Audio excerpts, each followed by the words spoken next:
Baru-baru ini, kisah seorang nenek yang disebut menyerahkan cucunya untuk jaminan utang viral di media sosial. Kabar yang beredar nenek tersebut memiliki utang hingga belasan juta rupiah kepada rentenir. Peristiwa itu terjadi di Kota Bogor, Jawa Barat pada tanggal 16 Juli tahun 2021. Belakangan diketahui bahwa kabar tersebut tidak benar. Faktanya, bukan diserahkan, melainkan cucu nenek itu diambil paksa oleh seseorang yang merupakan rentenir. Kejadian itu dialami oleh pasangan suami istri, Yanto dan Mardiah yang tinggal di wilayah Bogor Tengah. Mengutip dari Tribun News Bogor, kejadian bermula saat Mardiah berutang kepada NR. Utang yang awalnya sekira 8,7 juta rupiah berlipat menjadi 15,4 juta rupiah.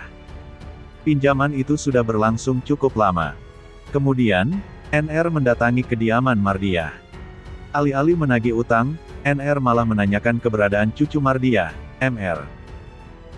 Kapolresta Bogor Kota, Kombes Pol Susatyo Purnomo Condro mengatakan, peristiwa itu terjadi pada tanggal 16 Juli tahun 2021 sekira pukul 20 waktu Indonesia Barat.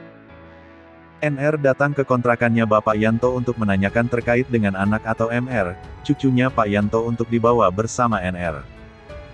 Sejak saat itu, Pak Yanto dan Ibu Mardiah ini tidak bisa menemui cucunya kurang lebih 20 hari. Dari sejak tanggal 16 Juli sampai dengan tanggal 6 Agustus, kata Susatyo. Dari hasil pemeriksaan, polisi menetapkan NR sebagai tersangka dalam kasus ini.